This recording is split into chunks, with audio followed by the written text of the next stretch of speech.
Welcome to The Secret Witch Show, the podcast providing a safe and alchemical altar space of conversations which help powerful women escape a half-hearted, spiritless society and rediscover the freedom of living a wildly magical life.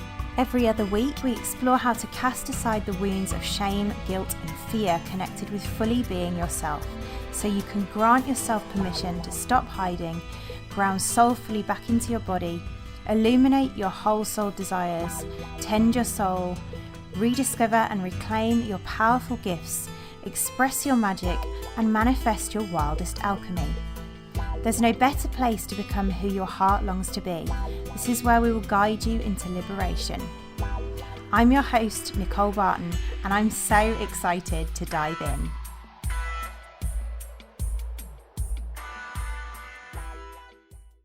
Hello, magical women. In today's modern world, women are feeling numbed out and living dull, grey lives, lacking the radiance and joy they came here to fully express. They are disconnected from their bodies, feeling they've become hardened to life, burdened by forcing and pushing in a masculine feeling way. They long deeply for connection with their sisters, to heal their feminine wounding and reconnect their feminine wisdom and power. So, I've created the path for those magical women to learn to connect to their bodies, desires and pleasures, create in softer, nurturing, loving ways, become intimate with the cyclical wisdom of the feminine and reignite their magnetism. Beginning at the end of June, we will be guiding you on the path of reinitiating and reclaiming your feminine in Invoke Your Feminine Mystery. Find out more at www.nicolebarton.co.uk/feminine-mystery. My guest today is spiritual pioneer Phyllis Curott. Phyllis is an attorney, writer, and one of America's first public witches. Her 5 international best-selling books have been published in 14 languages, making her the most widely published Wiccan author. An outspoken advocate in the courts and media, she handled or consulted on groundbreaking cases securing the legal rights of witches. New York Magazine has called her teaching on witchcraft the culture's next big idea, and Time Magazine has published her as one of America's leading thinkers. Phyllis continues to write, teach and lecture internationally on the embodied spiritual wisdom of Mother Earth and nature's secret magic. In this episode, we dived into why the world needs witches, exploring the importance of the sacred and how to connect to spirit more deeply to create a magical life, as well as understanding how we can practically harness energy to manifest magic in the world. Let's dive in.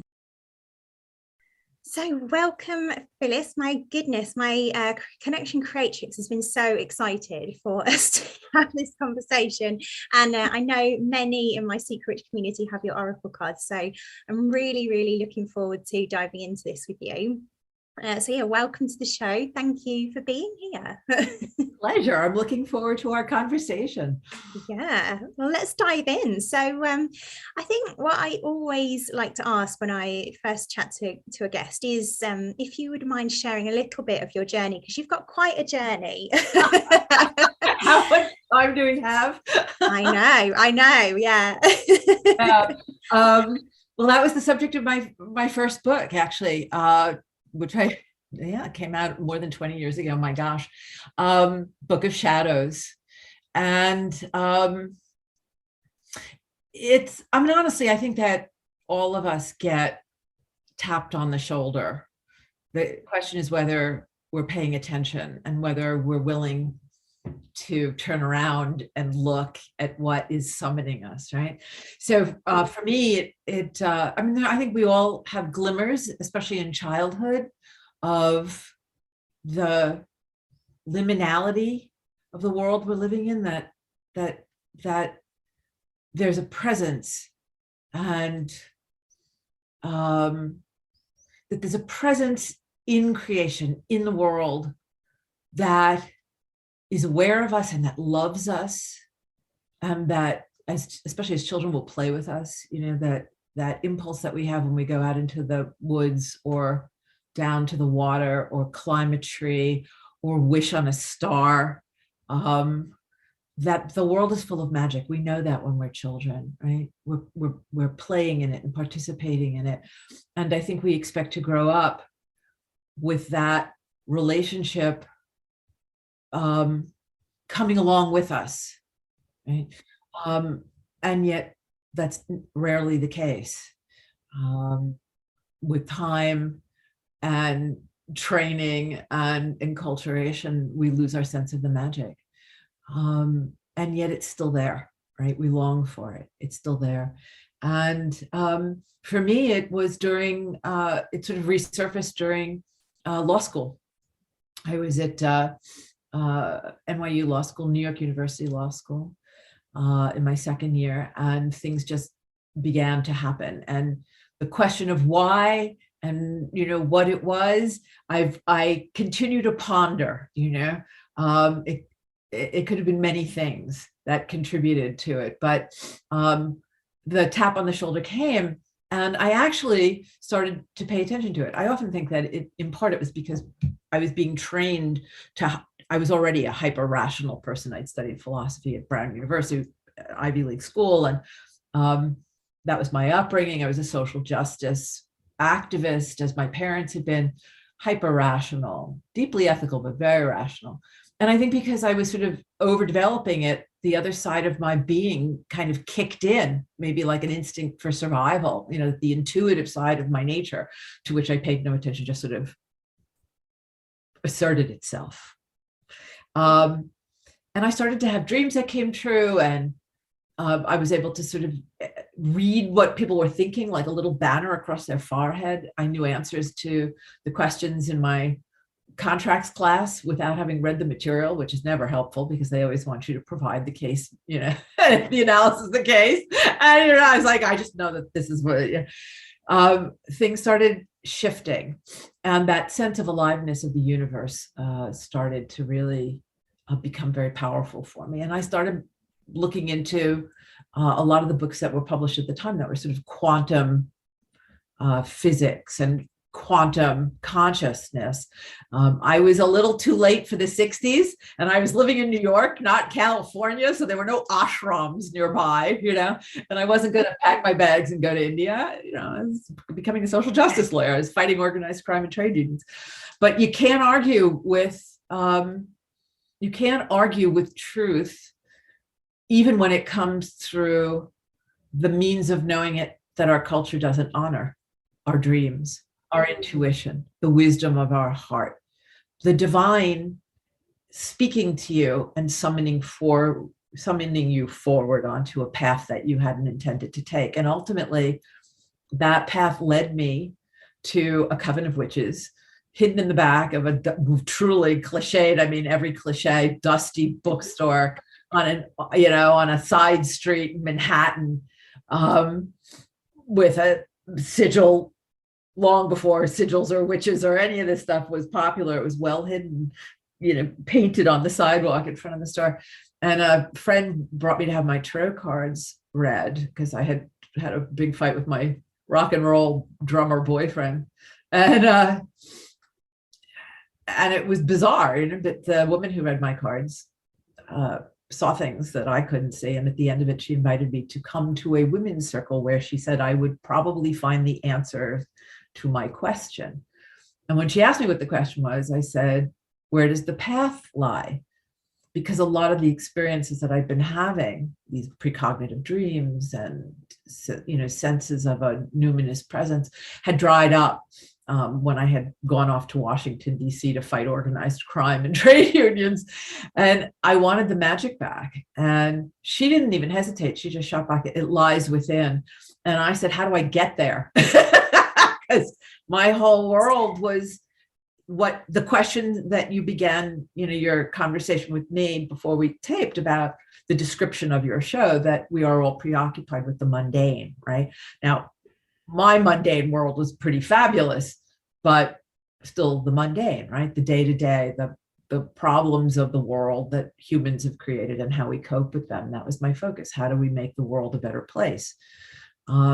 And suddenly the invitation came at the end of the reading to join this women's circle, this circle of witches. And of course, I politely declined because they were witches. I mean, why in the world, right? But what happened was quite remarkable. A few months later, I was wandering through the museum, the Metropolitan Museum of Art in New York, which is our great, like the British Museum, full of wonders from expeditions to Egypt and Greece and all these places. A new hall had opened, a sculpture hall. And I used to spend a lot of time there when all of this started to happen when I was in law school.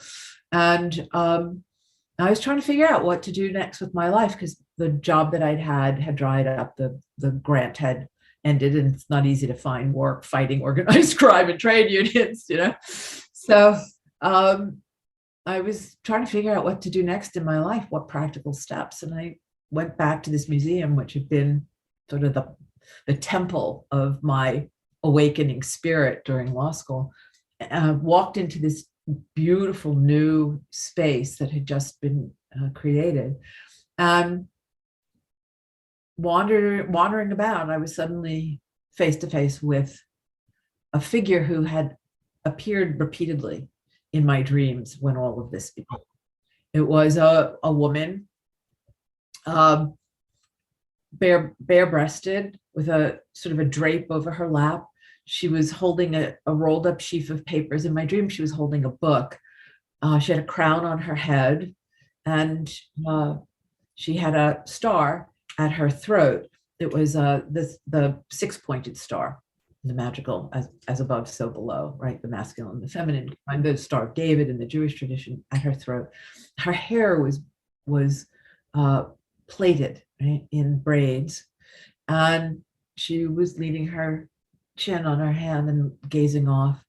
And I took one look at her, and I got really hot, and it was like a flare of light, and I was kind of passing out. And the next thing I knew, I was sitting in a wooden chair not too far from her. A guard had seen me starting to like go over, and he grabbed me. I was very lucky he was there. I couldn't look at her. I was like, staring at her toes, right? And then gradually I moved my way up the figure, and she was like larger than life. The plaque at her feet said the Libyan Sybil, and she had been sculpted in the mid-1800s by an American who was in Rome at the time, as many wealthy Americans were during that period. And she was called the Libyan Sybil. And I learned a lot about her much later, but I knew Sybil meant something magical. I sat there all afternoon. When I went home that night, I looked up the word Sybil in my Oxford English dictionary with both my glasses and my magnifying glass, the abridged version. And it said, Sybil, an ancient prophetess, a witch. And I was like, well, she's materialized. Who am I to argue with her? And so I called my friend and I said, do you think she said, you should go. And so I went, and I stayed for 3.5 years, and I trained with them. And this was long before witchcraft was public or hip or, or the feminist icon that she is now so publicly, but she was for me. I didn't know what they were doing initially. I mean, it all just seemed sort of odd and peculiar. They were gesticulating in the 4 directions and calling the names of goddesses, some of whom I recognize because my mother used to read me Bullfinch's mythology. But it's like, and they explained nothing. I mean, these were the 2 priestesses who led this group were barely high school graduates. And these were not intellectuals. They were Italian-American working class, kind of very rough-hewn diamonds. But it was perfect for me because there were no intellectual explanations of anything, really. We just practiced, and the practices worked. And very shortly thereafter, I was initiated, and I began to work in the first drumming circle to come out of the teachings of Dr. Michael Harner, who was an anthropologist and head of the graduate division of anthropology at the New School in New York. And he had done his PhD work as an anthropologist with the Jivaro in South America, and was creating what has now come to be called core shamanism. And so I was practicing core shamanism in this drumming group where we would drum and journey, which was the method that I used to create the Witch's Wisdom Tarot deck with the marvelous British artist Danielle Barlow, which we can talk about later. And I immediately recognized that what we were doing in this coven of very hidden witches more than 40 years ago, and what was being retrieved with core shamanism, which are these indigenous practices that are virtually universal, that are used by indigenous peoples, first peoples all over the world, including our ancestors. The use of steady percussive rhythm. Your guests can't see because it's a podcast, but right behind me is one of my frame drums. And we worked without a teacher, just with the method and the drum. And I saw very quickly that what we were doing was a modern revival of what our ancestors had done. That in fact, witchcraft, the word witch, W-I-T-C-H, doesn't appear to the 1600s, when the witch trauma, the persecution of witches, was sort of culminating. And it's the phonetic spelling of the original term, which was W-I-C-C-E, wicca. That's the feminine. Wicca, W-I-C-C-A, was the masculine. It's a 5,500-year-old word. It goes back to the Proto-Indo-European. And it was the shamanism, which is the oldest spiritual expression. It's not a religion, it's a practice, right? With a worldview that comes from the practice. It was the shamanism of our indigenous ancestors, our Indo-European ancestors. And it moved westward across Europe from the Indo-Aryan plains, southward into Greece and what we now call the Middle East, and northward, finally crossing with the Anglo-Saxons in about 500 AD into England, where it really took root and became the indigenous practice there, although there was Celtic and Roman and other things. But it meant a wise one. A lot of people say it means wicker, it means to bend, but that's a much later derivation of the term. It meant initially, and we're not going to spend a lot of time in the linguistics, but I love linguistics and find all kinds of wisdom hidden in the history of words. And it meant a wise one, a seer of the sacred, the one who knows that spirit and world are one, who moves back and forth into realms of spirit and back into this world with the ability to see that spirit is embodied by creation. And so my perspective on how to practice witchcraft was transformed through my practice of core shamanism. And I began to see, and in creating my own tradition, after 3.5 years, when I became a priestess, my coven was a neo-Gardnerian. My priestesses had Gardnerian initiations from the lineage to Gerald Gardner. But it was already somewhat radical because it was all women, which at the time, in the late 70s, early 80s, that was very radical. Now not, but at the time it was. So I was already on an innovative path. And I began to deconstruct patriarchal elements that were a carryover because so much was broken and damaged. Gerald Gardner and Doreen Valiente and Alex Sanders and other people who were trying to revive this indigenous tradition drew on whatever they could find, that to help create a structure and to give it content. And so a lot of stuff was influenced by the Golden Dawn, which was that remarkable esoteric society at the turn of the previous century, the early 1900s. And they were marvelous, but they were also very Victorian, right? So magic was really from the head up. It was all mental. It was the setting of intentions, and not a whole lot more. A lot of words and gesticulation and intellectualizations, and a lot of ideas about. I was taught, for example, to when we cast the circle, then we open the four directions, right? So we would face, we'd hold our little magic wands, and we would face the east, and we'd be looking upwards, and we'd be drawing a flaming blue pentacle through which the elements could then enter the circle, right? Very, just kind of a ceremonial approach, consistent with indigenous traditions, because they all work in a circle and they honor the four directions, right? They welcome them, they give thanks to them, and they welcome them, they honor them. But when we would get to Earth, we'd be doing the same thing, right? We'd be pointing up and out and beyond, right? And you could say, well, they're calling the spirits of the earth. Fine, but the spirits of the earth are not out there somewhere.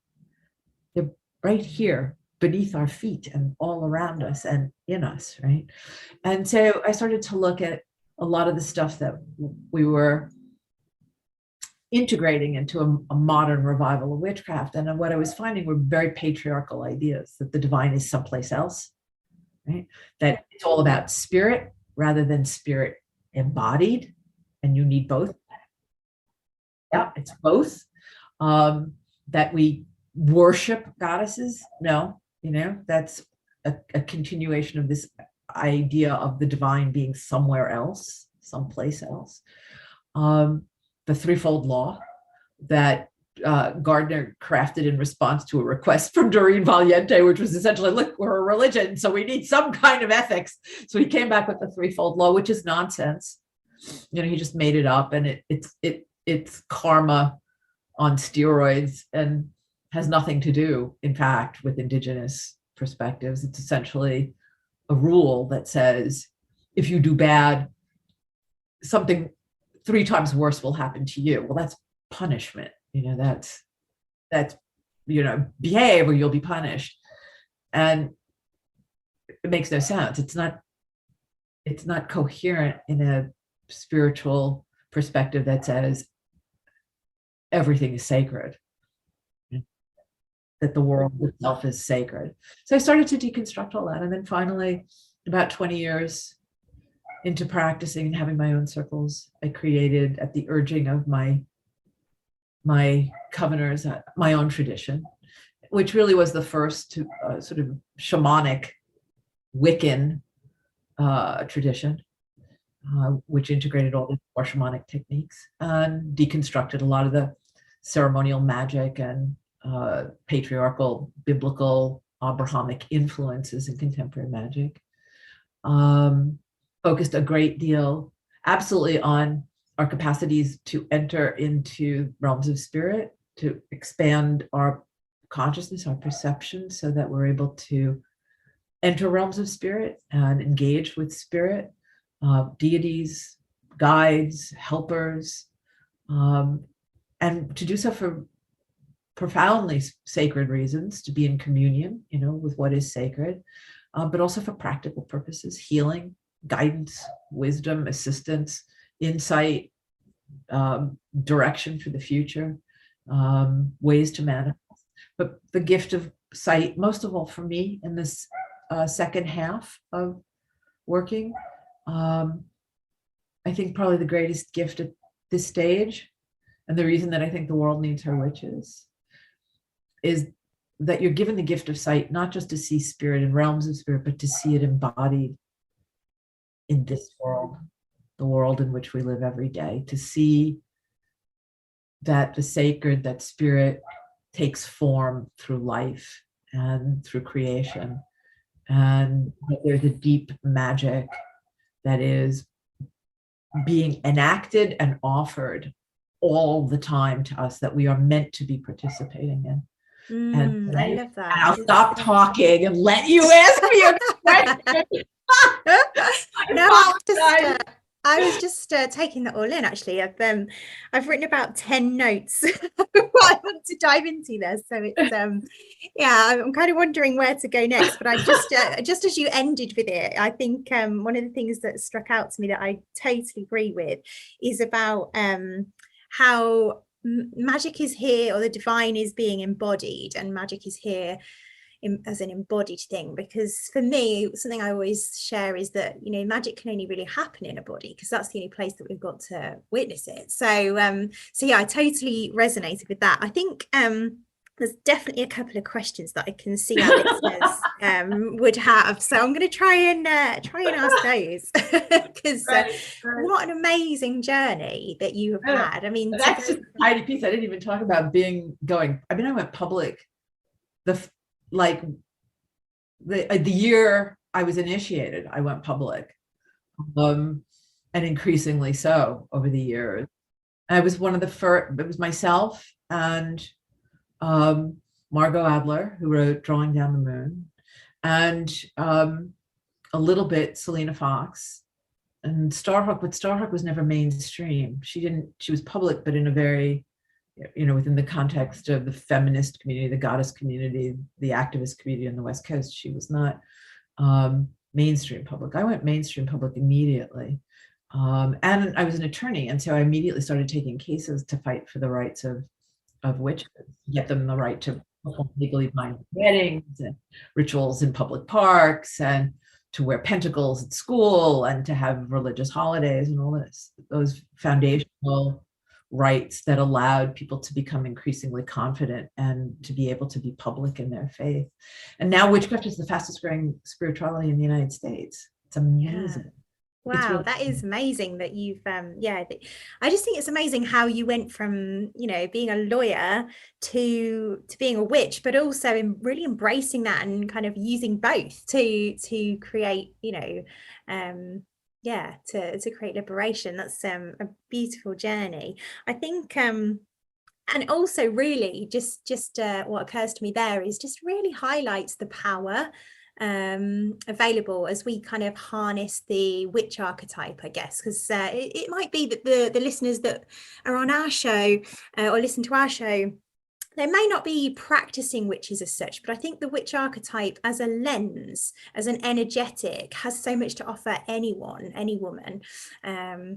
So yeah. There's a witch in every woman, and some absolutely. Yeah, absolutely. Yeah, exactly. So yeah, it's really really gorgeous to see how you modeled that power so graciously, I think is my first thing that occurs to me. It's a big conversation. The witch is both feminist icon for sure, right? But she's also the figure of our oppression, because she's the figure onto which the culture really projected all of its fears of women. The stereotype of the witch, the hag, the hideous hag, or the young licentious woman, both of whom are having sex with the devil. The witch as wounder, as the caster of evil spells that makes people sick, that kills the crops, and all that stuff. It's a complete reversal. It's an inversion, a reversal of who the witch was. The witch was the midwife of babies, the healer of people who were sick, the healer of the animals, the one who knew that the world was sacred, the shaman, who helped maintain the balance between spirit and world, and who opened the doors between them for themselves and for others. And instead, she was turned into the hideous hag, this evil grotesque. And the witch trauma went on, the witch craze went on for 300-400 years. It started in the 1400s with torture and the most grotesque instruments, the bridle, right? That if the gossip's bridle, that if you spoke, your tongue would be pierced, that there were images of women on leashes, that you weren't allowed to get an education, to own property, to inherit. You were the property of husbands and brothers and fathers that could dispose of you or marry you off or kill you if they wanted to. You weren't allowed to go out in public. You weren't allowed to learn to read or write. You couldn't own a business. Everything was done by the churches and also by governmental institutions, and then just by social institutions in little villages and towns across Europe. Just the accusation of being a witch, could lead to the most grotesque. And so all the things that women struggle with today, all the things that, you talk about in your description of the purpose of your podcast, um, in women's struggle to find their confidence, uh, to emerge from shame, to have confidence in themselves. I mean, I see an enormous difference between, women who are half my age and my own generation, which was, second wave feminists that had, I mean, when I became a lawyer, 5% of lawyers were women. I was treated like an idiot and a sex object, and the harassment and was, they didn't even have that word, sexual harassment, when it started. It was universal. All the things that women continue to struggle with, even with the tremendous strides that have been made in the last 40 years. It all stems from the witch persecutions. Yeah, I'm a big believer in that as well. And I think you said something about our ancestral wisdom. I think there's a lot of, for me, epigenetics explains a lot of how we can still feel the trauma of all of that in our bodies. And so it's a really interesting one. And yeah, I was going to ask you actually about, it's integrated into the structures of the society. I mean, women couldn't get a credit card on their own, until the late 1980s. It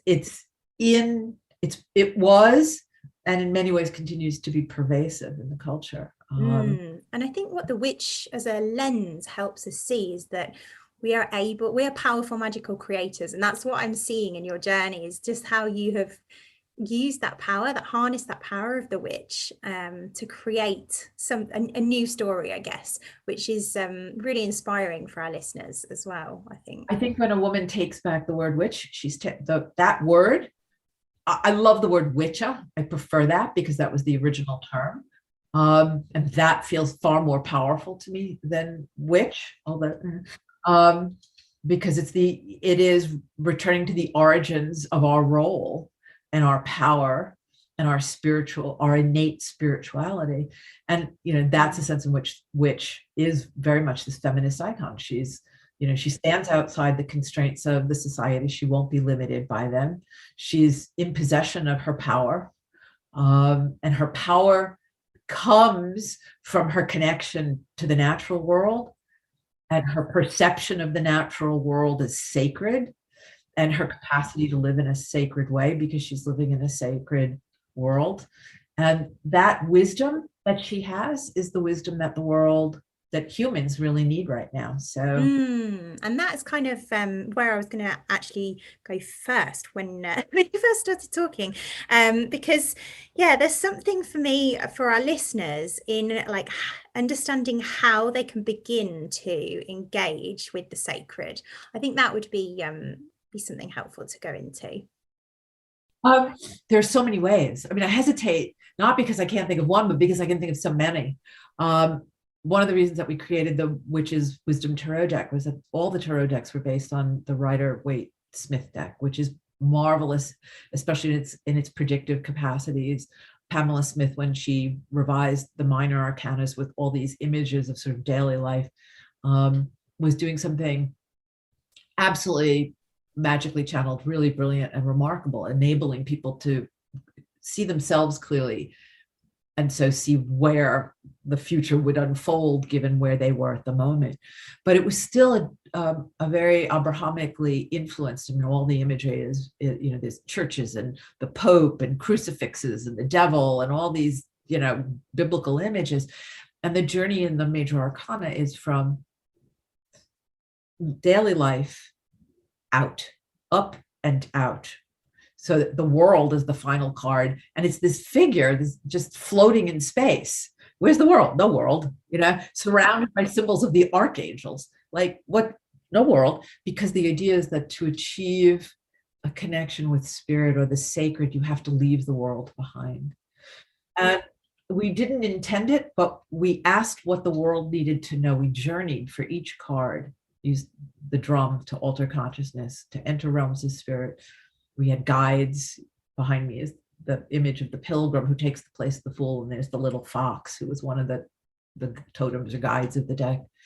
And the question always was, what does the world need to know? And when we journeyed, the world was the first card that I saw, and it was on fire.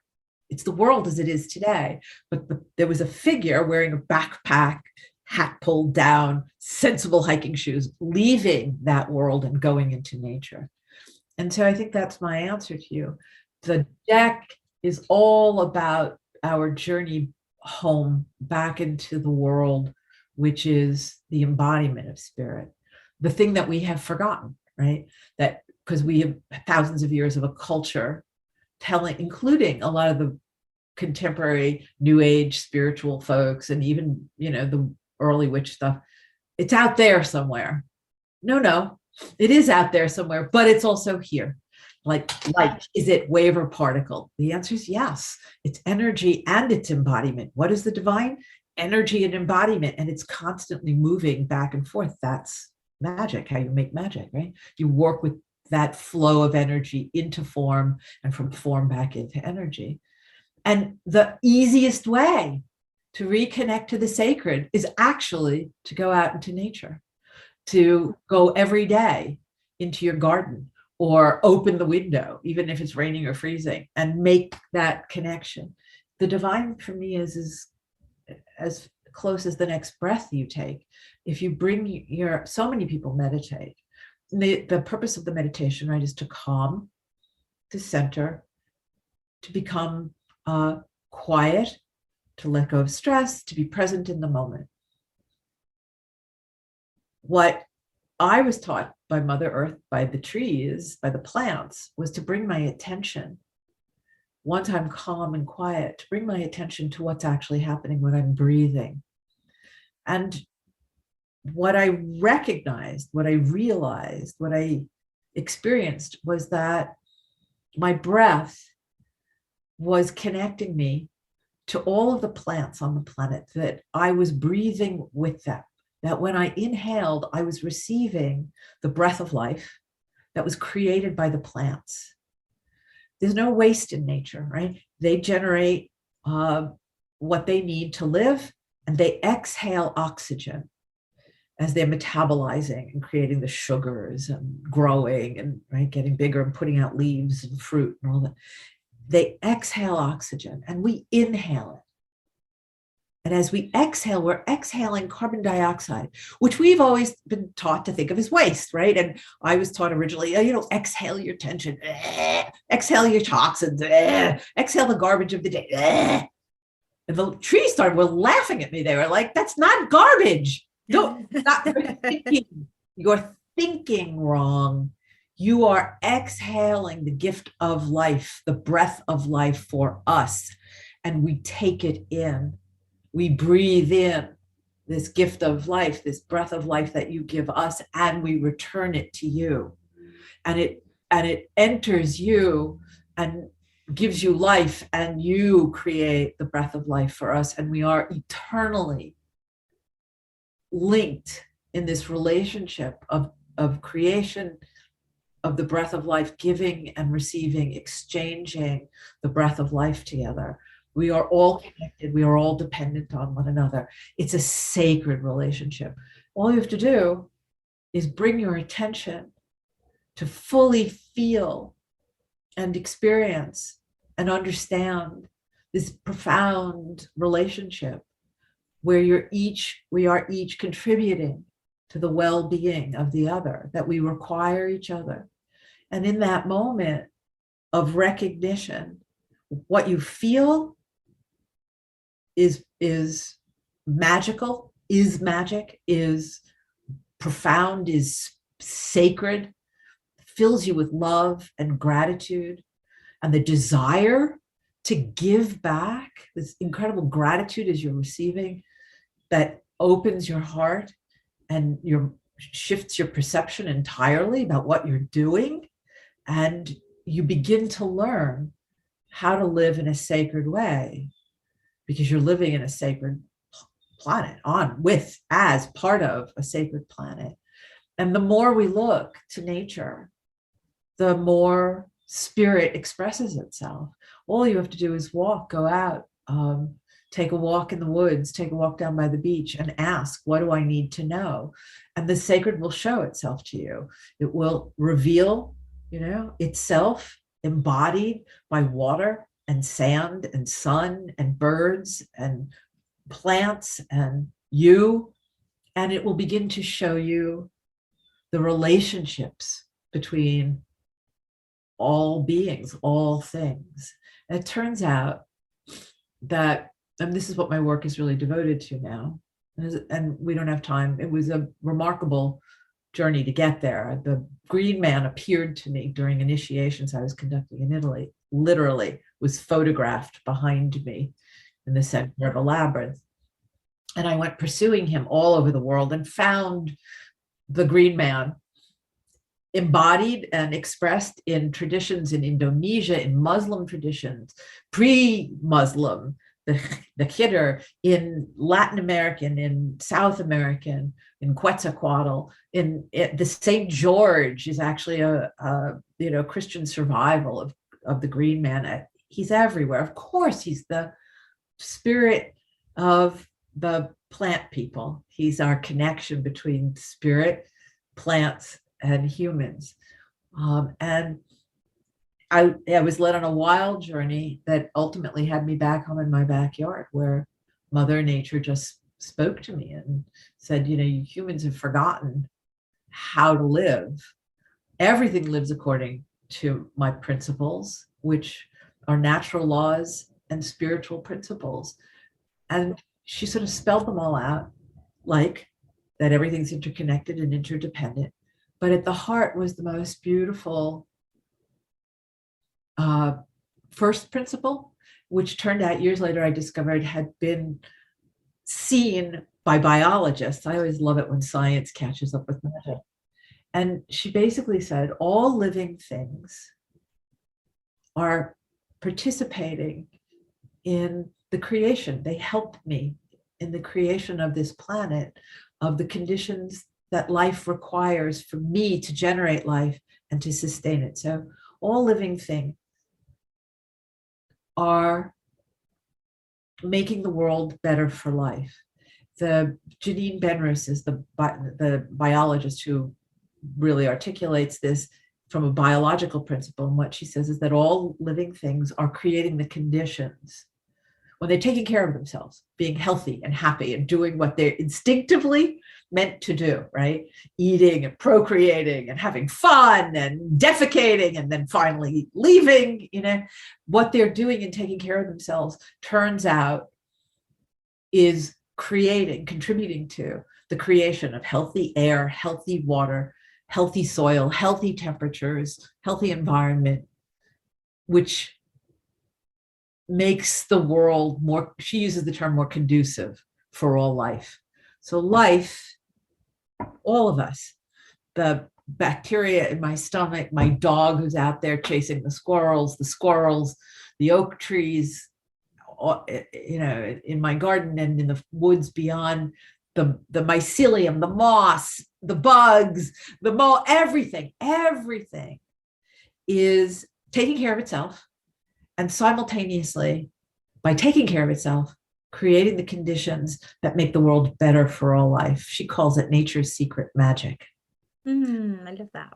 Yeah. One of the questions that comes to mind with that, and I completely agree with you, is about all of it.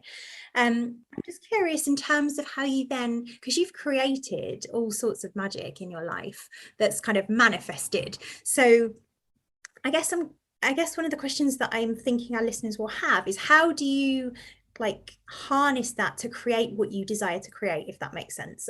Sure. Well, all of these methods have always had practical purposes, right? So when you would journey and go into realms of spirit, you would, you might go just, to have a vision quest, but what are you seeking? You're seeking guidance, you're seeking wisdom, you're seeking insight, you're seeking blessings, you're seeking knowledge about how to heal illness, about how to make a decision, like where to hunt, right? Which today would be what's my career? Where do I find a job? Magic has always been used for practical purposes. And the whole point of creation, embodying spirit, is to support us, to nourish us, to make us happy, and to feed us, and to help us to live well, to give us shelter and pleasure and companionship. So people focus a lot on intention, set your intention. The definition of magic, the old definition of magic, which is truncated and small, and inadequate is that magic is the setting of your intention and the basically the manipulation of unseen or supernatural forces to manifest your intention, to manifest your goal. Well, first of all, the forces aren't unseen. You can see them. They're all around you. And second of all, you're not supposed to be manipulating them. You're not in charge. You're participating. So if you want it co-creation, it feels like a co-creation. There you go. That's the word that I said. But even there, right? There are rules of magic, and the rule of magic is that everything exists in order to love and nourish, sustain, and support you. That's the image in the pilgrim card. She appeared at the last card, the very last, and she is looking straight ahead, unlike the Fool in the rider deck. She's not about to step off a cliff.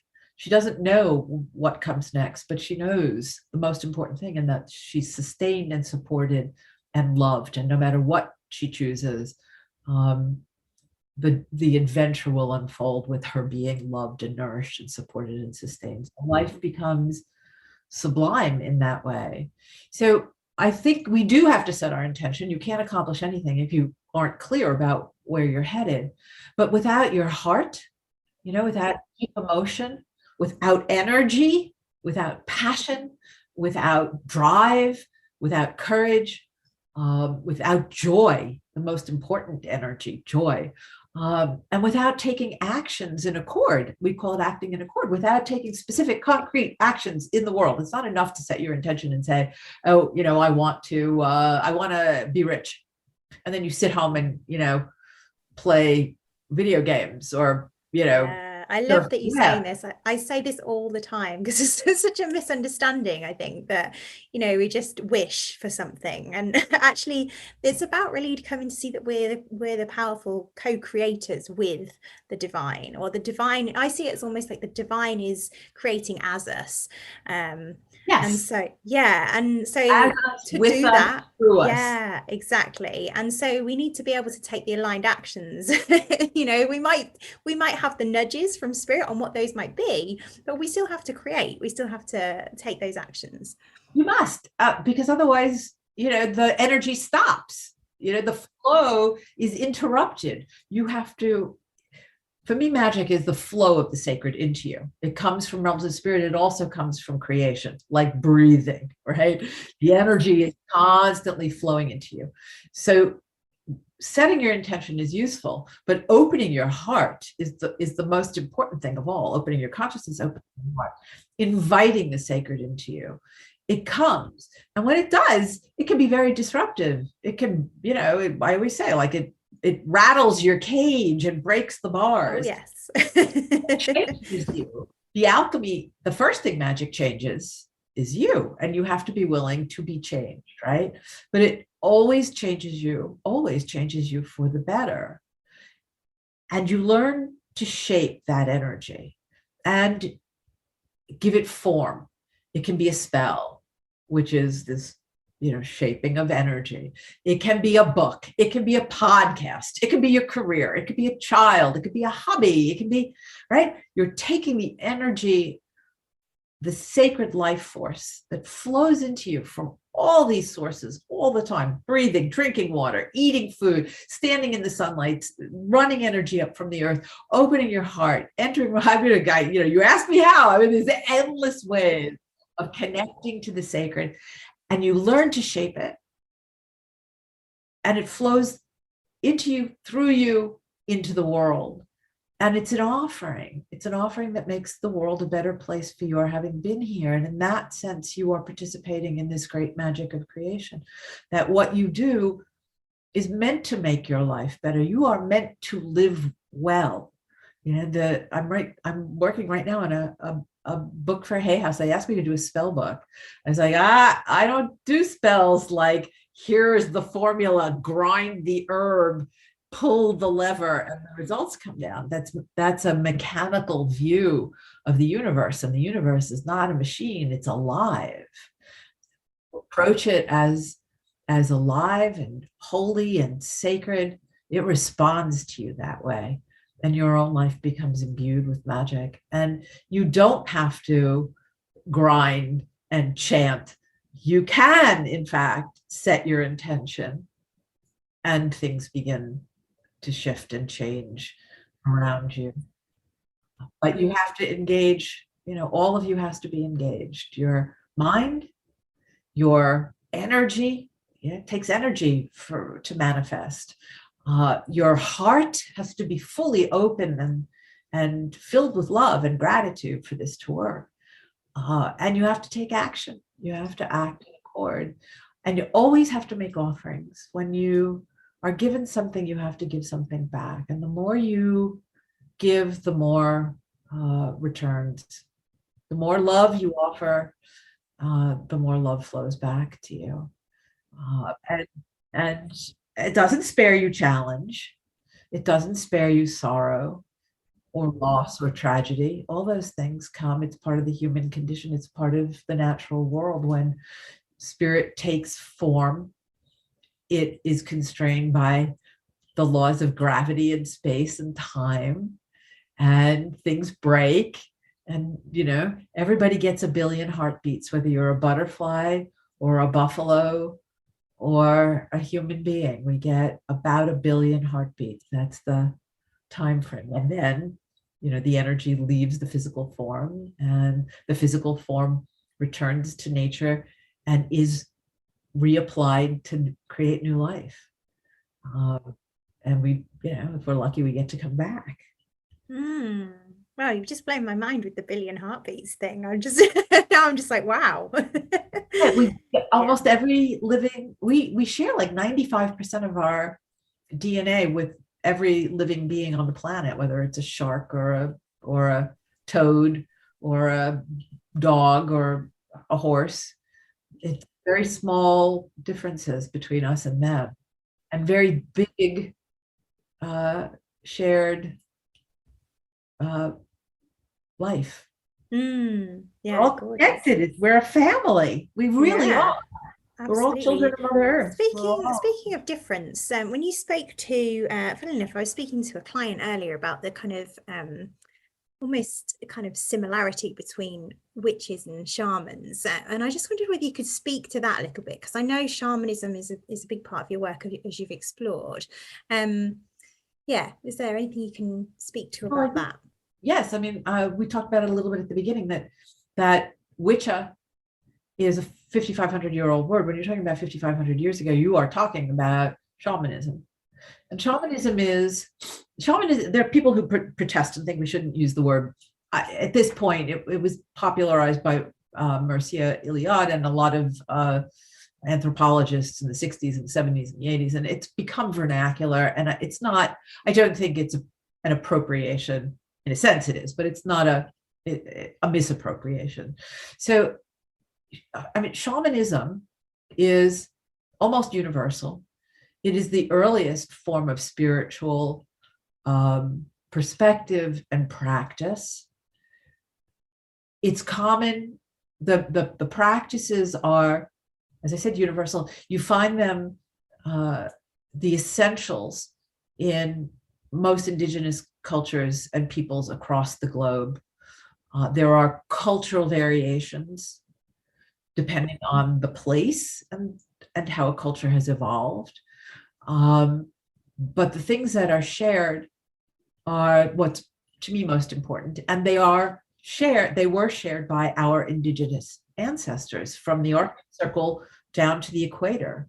The use of steady percussive rhythm, a frame drum. If you look at the early friezes of the Greek priestesses with their frame drums, the rattles that were used by the Egyptian priestesses in procession and in sacred ritual, the frame drums of the Sami in the middle 1800s. If a Sami shaman was found with a drum, man or woman, they would be hung. There were still hangings of shamans in the Scandinavian countries. And there's still a real anxiety, although it's also coming back. But Michael Harden tells a story of going to meet a shaman, someone, a hereditary shaman up in Scandinavia, with the Lutheran minister following him wherever he went to talk with people because they were still so horrified. The marvelous thing, working in a circle, usually honoring the four directions, seeing the sacred in realms of spirit, which is enabled through the use of steady percussive rhythm. We're scientifically oriented people, so a number of studies have been done in this country, and they have found that what happens is that the normal beat is approximately 200 beats per minute, and the brain responds with a theta wave. When you're meditating, it's alpha. When we're normal consciousness, survival mode, it's beta. That's what you were talking about, the so-called mundane, that's beta. Alpha is you're meditating. You calmed, centered, quieted the mind, quieted the body, and the brain is producing an alpha wave. Longer, slower, deeper wave, theta. It's produced by steady percussive rhythm. It's a visionary state. That's the state in which the mind consciousness opens, the veils of perception lift, and you're able to see the dimensions of reality that coexist all the time with the mundane reality we're used to living in. It's happening all the time, all around you, but you're not able to perceive it. In an altered state of consciousness, you are able to perceive and to interact and to learn and to receive blessings and to travel and to go and have visions. It's how we created the Witch's Wisdom Tarot. We asked, what do we need to know? We had guides and we received the answers, and we respected the process, and we respected what we were shown, and we were taken around the globe to indigenous cultures all over that were sharing their wisdom. The point of the shaman is the wise one, the one who sees the sacred, the one who's able to enter realms of spirit to receive help and healing and wisdom and guidance that people need, who returns to this world with those blessings, and also with the gift of sight, not just of realms of spirit, but to see the sacred in this world. So you're able to see signs, to see the future, to see illness in a person, to know how to help them, to hear plants. I mean, most medicine comes from plants.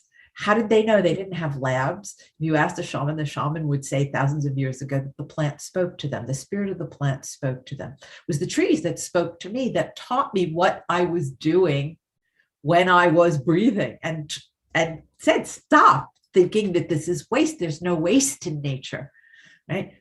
So the shaman is able to work, who knows that plants are teachers and healers, and animals are guides and teachers. The shaman maintains the balance between spirit and world and moves freely back and forth between them, because the shaman knows that spirit and world are one. And that's the wisdom that they bring to their community, the reminders, the rituals that honor this oneness, the rites of passage into adulthood, with the creation of life, partnerships, getting old, relationships with the land, with the spirits of place, with ancestors. To me, witchcraft is, contemporary witchcraft is a revival of this indigenous shamanic wisdom tradition of our ancestors. Well, maybe we need to rename the show The Secret Shaman. Yeah. To call it the secret witch is to call it the secret shaman. Yeah, the witch is a wise one. Absolutely. There are many. I have a long list of names that cultures give the person who fulfills this role. Yeah, and it's all magic, really. It's all magic. Yeah. Gorgeous. Have you time for one question? There was a question from our community, but I know we're coming up to time now. So have you got time for that? Or yeah. Yeah, perfect. Okay, so the question was, how can I let the magic of my witch be fully seen? So I think what they're speaking to there is that there's often this fear of being our magic or being our medicine in the world. So what would you speak to about that? Well, you can't wait to have courage, right? So you have to act feeling your fear. And the magic of that is that if you act despite your fear, the reward on the other side of the action is that you get freedom and you get a little dose of courage. So the next time it's easier. There's a little less fear, a little more courage. So we act despite our fear. So what are we afraid of? We're afraid of all the things that the witch trauma taught us to be afraid of. We won't be pilloried and we won't be burned at the stake, literally, but we're afraid that we'll be rejected by our friends, by our family. We're afraid that we will lose our jobs. We're afraid that that we will be, treated as if we're mad or insane. None of which is, all of which is a reason to be afraid. And I can't tell you that if you embrace your magic and you embrace your inner witch, that you won't face those things. You might, but the people who fall away are not the people who you are meant to travel this path with. The people who betray you are not the people to whom your life or your love or your energy should be given. You must determine the path that you're going to walk. And when you do, the right companions appear with you. Anything that I had to sacrifice. And the fact is that I was always public. And when I became incredibly public 20 years ago with the publication of Book of Shadows and Witchcrafting and the Love Spell, and I was really public all over the world, my law practice absolutely suffered. But there's nothing that I lost that was greater than what I gained. Everything that followed was so much more nourishing and rewarding and sublime and exquisite and magical, and you have to be your authentic self. You have to feel the fear and act anyway. And the fact is that when you step into a world that is enchanted, into a world that is full of magic, that's one reason that we created the tarot deck. I love divination because divination not only gives you guidance and help, but the most important thing it does is show you that you're not alone. You are not alone. So the decisions that you have to make, the actions that you need to take to have a fully magical and authentic life, there's guidance, there's love, there's nourishment, there's wisdom, there are blessings all along the way. There's companionship, there's spirit guides to help you, and old witches like myself, to say you're not alone. Here, this is how you do it. The life that opens for you as you give yourself to it is amazing, and magic happens. You mentioned, and I sort of juggernauted past it, that I've had a life of incredible manifestations, and sometimes it's things I intended. The Love Spell, which is my third book, was about the love spell that I cast, and in the end, the person that appeared was not the love of my life, was not the person I was meant to be with. And in fact, there was heartbreak there. We cast spells from very much from what we long for in the moment. My advocacy now, more than anything else, is to cast open-hearted spells, to ask the universe, to ask the sacred, to ask spirit to bring us, the best, to help us live lives that are well lived, right? Spells for living well. And you don't always need to know what it looks like, or he looks like, or she looks like, or what comes next, as long as you know the most important thing, and that is that all of creation, right, is organized to sustain you, to love you, to nourish you, to support you, to enable you to live your best life. And there are ways of knowing that to be true. The tarot deck is this constant message of love and nourishment and encouragement and support. You are not alone. You're never alone. Everything you need is already inside of you and all around you. Step into your life, step into the world, step into nature, and let it show you what you need to know.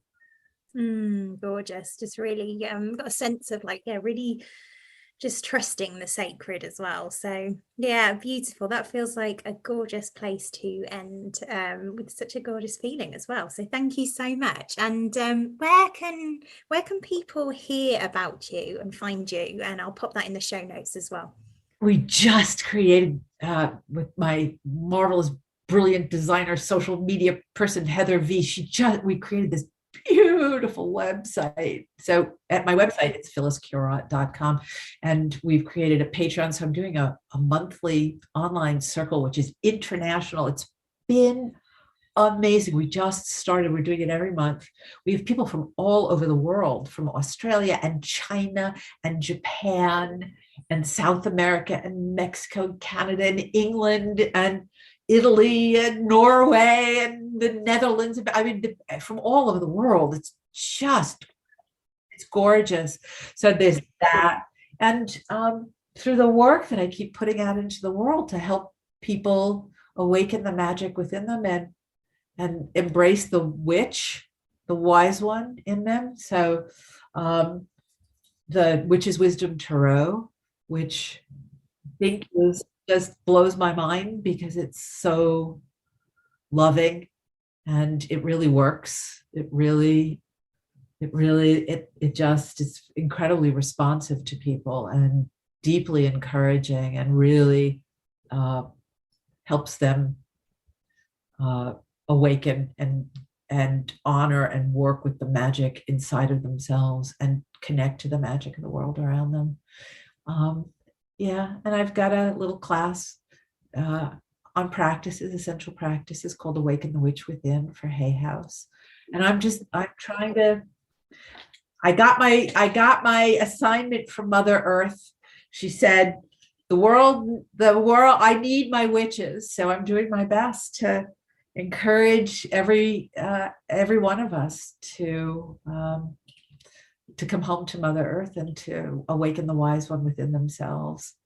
Everything we need is all around us and already within us. The magic is happening all the time. We just need to get out there, listen, honor what we've been taught, and get to work.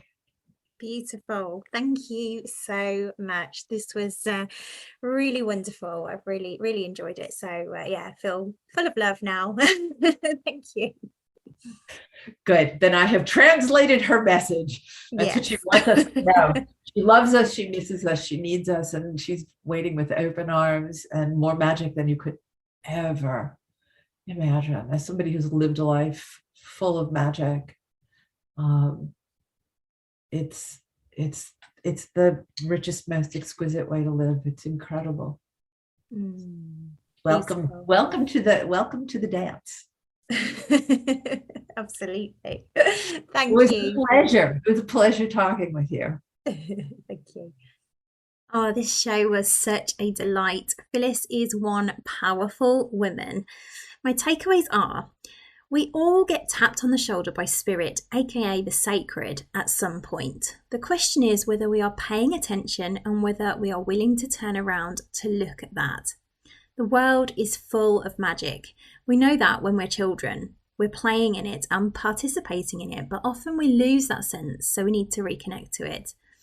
The word Wicca means wise one, a seer of the sacred. And this is one who knows the spirit world and knows that spirit is embodied in creation. In the modern revival of witchcraft, there are very patriarchal ideas that the divine is someplace else. It's all about spirit rather than spirit embodied. The reason the world needs her witches is because everyone has the gift of sight, but we're also here to embody it in this world. Spirit takes form through life and creation. That's how you make magic. You bring the flow of energy into form. We are connected to everything, and we can discover that by going out into the wild, into nature. And that's where you'll drop back into your heart, which is the best place to create from. The best thing to do is to ask, what do I need to know? And to create from there. If you'd like to get the show notes and links for everything we've chatted about in this episode, head to www.secretwitch.co.uk. If you know a secret witch who would love this episode, please share with them to help them liberate themselves. And so you don't miss out on next week's episode, head to your podcast app of choice and hit subscribe. Thank you so much for listening. I'll see you next time.